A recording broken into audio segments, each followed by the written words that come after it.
امام فرماتے ہیں صبح طیبہ میں ہوئی بڑھتا ہے باڑا نور کا، صبح طیبہ میں ہوئی بڑھتا ہے باڑا نور کا، صدقہ لینے نور کا آیا ہے تارا نور کا، اور میں گدا تو بادشاہ بھر دے پیالہ نور کا، میں گدا تو بادشاہ بھر دے پیالہ نور کا، نور دن دونا تیرا دیدان صدقہ نور کا، نور دن دونا تیرا دیدان صدقہ نور کا، اور تیری نسل پاک میں ہے بچہ بچہ نور کا، تیری نسل پاک میں ہے بچہ بچہ نور کا، تو ہے عین نور تیرا سب گھرانہ نور کا، تو ہے عین نور تیرا سب گھرانہ نور کا، اور میل سے کس درجہ ستھرا ہے وہ پتلا نور کا، میل سے کس درجہ ستھرا ہے وہ پتلا نور کا۔ اس شعر کی تشریح پہلے سمجھے کہ حضرت سیدنا انس بن مالک رضی اللہ تعالیٰ عنہ جو صحابی رسول ہے، ان کے پاس ایک دسترخوان تھا، اس پر حضور صلی اللہ تعالیٰ علیہ وسلم کی ایک مرتبہ دعوت رکھی گئی تھی۔ حضور صلی اللہ تعالیٰ علیہ وسلم نے ان کے یہاں کھانا تناول فرمایا۔ کھانا کھانے کے بعد حضور صلی اللہ تعالیٰ علیہ وسلم نے اس دسترخوان میں اپنا ہاتھ پر اپنا منہ مبارک پوچھا تھا۔ اب دیکھیں، کھانا کھا کر حضور صلی اللہ تعالیٰ علیہ وسلم چلے گئے۔ حضرت انس فرماتے ہیں کہ وہ دسترخوان جس پر حضور نے کھایا تھا اور جس پر اپنا دست مبارک حضور نے پوچھا تھا، اب وہ دسترخوان جب کبھی میلا ہو جاتا، جب کبھی خراب ہو جاتا، تو میں اس دسترخوان کو دھوتا نہیں تھا، میں اس دسترخوان کو پانی میں نہیں ڈالتا تھا، بلکہ اس کی بجائے میں اس دسترخوان کو آگ میں ڈال دیتا تھا۔ اور میرا یہ یقین تھا کہ جس چیز کو حضور صلی اللہ تعالیٰ علیہ وسلم کا ہاتھ مبارک، دست مبارک چھو لیتا ہے، اس چیز کو آگ کبھی جلا نہیں سکتی۔ میرا اس یقین کی وجہ سے، میرے اس یقین کی وجہ سے میں نے اس دسترخوان کو آگ میں ڈالا۔ آگ میں ڈالنے کے بعد تھوڑی دیر کے بعد میں نے جیسے ہی وہ دسترخوان آگ سے نکالا تو اس آگ نے اس دسترخوان کو جلایا نہیں، بلکہ وہ بالکل صاف اور شفاف ہو کر آگ سے نکلا۔ اس وقت حضرت انس فرماتے ہیں کہ جب حضور صلی اللہ تعالیٰ علیہ وسلم کا دست مبارک کسی کپڑے کو چھو جائے تو اس کو یہ آگ نہیں جلا سکتی، تو جس کو حضور کے ساتھ نسبت ہو جائے اس کو جہنم کی آگ کیسے جلا سکتی ہے؟ اسی واقعے کو دیکھ کر امام نے کہا کہ میل سے کس درجہ ستھرا ہے وہ پتلا نور کا، میل سے کس درجہ ستھرا ہے وہ پتلا نور کا، ہے گلے میں آج تک کوراہی کرتا نور کا، ہے گلے میں آج تک کوراہی کرتا نور کا۔ آج کے میرے درس کا عنوان ہے قرآن مجید پڑھنے کی فضیلت کے متعلق۔ اس کائنات میں سب سے افضل شخص کون ہے؟ سب سے بہترین شخص کون ہے؟ سب سے افضل اور بہترین نوکری، ڈیوٹی کس کی ہے؟ ہم لوگ کہتے ہیں کہ فلاں شخص بہت ہی اچھا ہے، فلاں شخص کا کاروبار بہت اچھا ہے، فلاں شخص کی نوکری اور ڈیوٹی بہت اچھی ہے، لیکن آئیے ہم حضور صلی اللہ تعالیٰ علیہ وسلم سے پوچھتے ہیں کہ یا رسول اللہ علیہ السلام، آپ ہی بتائیں کہ سب سے بہترین اور سب سے اشرف شخص کون سا ہے، سب سے بہترین نوکری کس کی ہے؟ تو حضور صلی اللہ تعالیٰ علیہ وسلم سے جب ہم نے پوچھا تو میرے آقا نے ارشاد فرمایا خیرکم من تعلم القرآن وعلمہ، تم میں بہترین شخص وہ ہے جو قرآن سیکھتا ہے اور اوروں کو قرآن سکھاتا ہے۔ بہترین شخص اور بہترین نوکری ہے قرآن سیکھو اور دوسروں کو سکھاؤ۔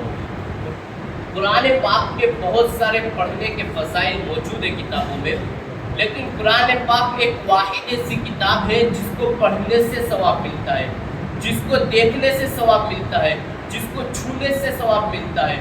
قرآن مجید کے تعلق سے حدیث پاک میں ارشاد فرمایا گیا کہ میرے آقا صلی اللہ تعالیٰ علیہ وسلم نے ارشاد فرمایا جو شخص قرآن مجید کا ایک حرف پڑھتا ہے اللہ تبارک و تعالیٰ اس کو 10 نیکیوں کا ثواب عطا فرماتا ہے۔ اب دیکھیں الف لام میم، اگر ہم نے یہ لفظ پڑھے تو ہم کو 30 نیکیاں مل گئی۔ کیسے؟ اس لیے کہ الف ایک الگ حرف ہے، لام الگ حرف ہے اور میم الگ حرف ہے۔ اب 3 لفظ پڑھے تو ہم کو 30 نیکیاں مل گئی، اور قرآن پاک پڑھنے کے فضائل اس قدر موجود ہے کہ ہمارے بزرگان دین تو بہت ہی کم مدت میں قرآن مجید کے حافظ ہوئے ہیں۔ امام احمد بن حنبل رحمۃ اللہ تعالیٰ علیہ فرماتے ہیں کہ میں نے ایک رات خواب میں اللہ تبارک و تعالیٰ کا دیدار کیا، اللہ تبارک و تعالیٰ کو میں نے خواب میں دیکھا، تو میں نے عرض کیا کہ اے اللہ تبارک و تعالیٰ، سب سے معزز اور بہترین عمل تیرے نزدیک کون سا ہے کہ جس کے ذریعے بندہ تیرا قرب حاصل کرے؟ تو اللہ تبارک و تعالیٰ نے فرمایا، اے احمد، میرے نزدیک سب سے بہترین عمل وہ ہے کہ جو میری کتاب یعنی قرآن مجید کو پڑھتا ہے، چاہے وہ سمجھ کر پڑھے یا بغیر سمجھے ہوئے پڑھے۔ جو شخص قرآن مجید اچھے طریقے سے پڑھ لیتا ہے وہ میرے نزدیک سب سے معزز ہے۔ جب اتنا کہا تو اب دیکھیں اس حدیث پاک میں اور اس امام احمد بن حنبل کے فرمان میں ہم کو ایک چیز سمجھ میں آ گئی کہ جو بندہ قرآن مجید پڑھتا ہے وہ اللہ کے نزدیک بہترین شخص ہے۔ اب اگر کسی شخص کو قرآن مجید پڑھنا نہیں آتا تو اس کے تعلق سے کیا ہے؟ تو دیکھیں، اگر کوئی بندہ، اس میں بہت سارے ہمارے بھائی ہوں گے جو قرآن مجید نہیں پڑھنا چاہتے، نہیں پڑھنا جانتے، تو اب دیکھیں جو قرآن پڑھنا نہیں جانتے، جو ان پڑھ ہیں، ان کے تعلق سے میں نے ایک روایت پڑھی اور میری آنکھوں سے اشک جاری ہو گئے کہ اللہ کی رحمت تو دیکھو کہ جو قرآن مجید پڑھنا نہیں چاہتے ان پر بھی اللہ تبارک و تعالیٰ کیسے شفقت فرماتا ہے، ان پر بھی اللہ تبارک و تعالیٰ کیسا کرم فرماتا ہے۔ سنیں، ایک شخص کا انتقال ہو گیا، جب اس کو دفن کرنے کے لیے لے جایا گیا، جب اس کو دفن کیا گیا تو اس کے قریب ہی میں ایک بہت ہی فرسودہ یعنی پرانی قبر تھی۔ اب وہ قبر ٹوٹ گئی اور اس کے سر کی جانب یعنی جو وہ مردہ مرا ہوا تھا اس کے سر کی جانب ایک سوراخ ہو گیا، تو لوگوں نے دیکھا کہ اس سوراخ میں اندر ایک درخت ہے اور اس درخت کی ٹہنیوں میں، پتیوں میں سے پانی ٹپک رہا ہے، اور اس پانی کا کیا جانے، اس پانی سے ایسی خوشبو نکل رہی ہے کہ پوری قبر خوشبو سے مہک رہی ہے۔ اب لوگ کہتے ہیں کہ ہم یہ بات دیکھ کر تو بڑے تعجب میں تھے کہ قبر بالکل ویسے ہی ویسی، بلکہ بہت پرانی قبر تھی، لیکن قبر کا مردار بالکل ویسا ہی ویسا، جیسا کہ آپ صبح دفن کیا ہو اور شام کو کیسے ویسا ہی ہوتا ہے، ایسے ہی تھا۔ تو اب لوگ حیرت میں تھے کہ یہ شخص کون ہے۔ تو جب معلومات کی گئی تو اس شخص کی بیوی زندہ تھی، تو تمام لوگ اس شخص کی بیوی کے پاس گئے اور کہا کہ تیرے شوہر کا کوئی خاص عمل اور کوئی نیک عمل ہے کہ جس کی بنیاد پر اللہ تبارک و تعالیٰ اس کی قبر کو خوشبو سے مہکا رہا ہے؟ تیرے شوہر کا کوئی خاص عمل تو ہوگا، ہمیں بھی پتا تھا کہ ہم بھی وہ عمل کریں۔ جب لوگوں نے اتنا عرض کیا تو اس کی بیوی نے کہا کہ میرا شوہر تو ایک مزدور تھا، نماز پڑھنا نہیں جانتا تھا، قرآن مجید پڑھنا نہیں جانتا تھا، لیکن روزے رکھتا تھا، لیکن اس کا کوئی خاص عمل تو نہیں تھا۔ لوگوں نے بار بار پوچھا کوئی تو عمل ہوگا، کوئی تو عمل ہوگا۔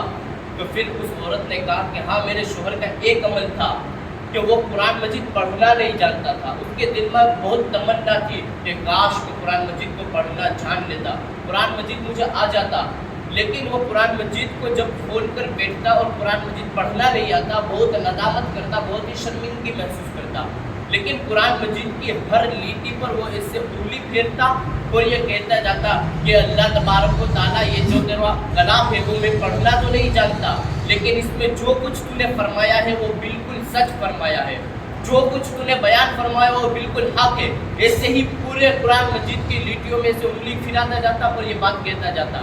وہ عورت کہتی ہے کہ ہو سکتا ہے میرے شوہر کے اس عمل کی وجہ سے اللہ تبارک و تعالیٰ نے اس کی قبر کو خوشبو سے مہکا دیا ہو۔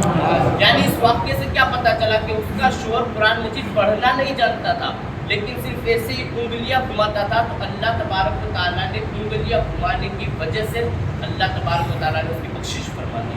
اب اس بات سے اور اس واقعے سے ہم کو یہ نہیں سمجھنا ہے کہ قرآن مجید سیکھنا ہی نہیں ہے، قرآن مجید پڑھنا اور چھوڑ تو بالکل ایسے انگلیاں گھماتے ہیں، نہیں، بلکہ اس واقعے سے یہ بات سیکھیں کہ اگر کوئی بندہ قرآن مجید پڑھنا نہیں جانتا اور انگلیاں گھماتا ہے تو اللہ تبارک و تعالیٰ اس کی مغفرت فرما دیتا ہے. تو جو بندہ قرآن مجید کو اچھے طریقے سے پڑھتا ہے, جو اپنے سینے میں قرآن مجید کو بسا لیتا ہے, جو اپنی زندگی کو قرآن کے آئینے میں گزارتا ہے, تو اللہ تبارک و تعالیٰ قیامت کے دن اس کے ساتھ کتنا بہترین سلوک فرمائے گا, اس پر کتنا کرم فرمائے گا. اور ہمارے بہت سارے بزرگان دین نے تو بہت ہی کم مدت میں قرآن مجید کو حفظ کیا ہے.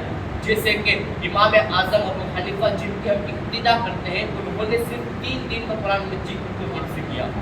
امام محمد رحمۃ اللہ تعالیٰ علیہ نے صرف 7 دن میں قرآن مجید کو حفظ کیا. پر ہم سب یہاں لوگ جو بیٹھے ہوئے ہیں, ہم سب کسی نہ کسی کے مرید ہوں گے. ہم سب کو چاہیے کہ پیران نظام سے, ہمارے پیر جو بھی ہیں, ان سے تعلق اتنے مضبوط رکھیں کہ وہ ہم سے خوش ہو کر ہم پر اپنی خاص توجہ فرما دیں, تو ہماری بگڑی ہوئی قسمت وہ بدل سکتے ہیں. جیسے کہ ایک بہت ہی بڑے ولی ہے جس کو ہم ہندوستان کے راجا, عطائے رسول, نائب رسول حضور سیدنا سرکار خواجہ غریب نواز کے نام سے جانتے ہیں. اب سرکار غریب نواز کے پیر و مرشد ہیں حضرت خواجہ ہارون رشید عثمان ہارونی. ان کے پیر و مرشد ہیں خواجہ حاجی شریف زندانی رحمۃ اللہ تعالیٰ علیہ. ان کے پیر و مرشد ہے خواجہ مودود چشتی رحمۃ اللہ تعالیٰ علیہ. اور ان کے پیر و مرشد ہے خواجہ ابو یوسف رحمۃ اللہ تعالیٰ علیہ. اب دیکھیں, خواجہ ابو یوسف رحمۃ اللہ تعالیٰ علیہ بہت ہی عابد, بہت ہی عبادت کرنے والے تھے. ان کے دل میں یہ تمنا تھی کہ میں حافظ قرآن بن جاؤں, لیکن وہ حافظ قرآن شروعات میں نہیں بن پائے. اب دیکھو, پیروں سے تعلق اگر مضبوط ہوتا ہے تو پھر کیسا کرم ہوتا ہے. اب ایک رات وہ اپنے پیر کے تعلق سے سوچتے سوچتے سو گئے.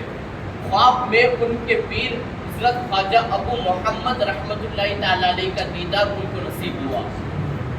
جیسے ہی دیدار نصیب ہوا تو انہوں نے اپنے پیر کی بارگاہ میں ایک بات عرض کی کہ میرے پیر و مرشد, میں حافظ قرآن بننے کی تمنا رکھتا ہوں, لیکن میں حافظ قرآن ہوں نہیں. آپ مجھ پر کچھ کرم فرما دیجئے کہ میں حافظ قرآن بن جاؤں.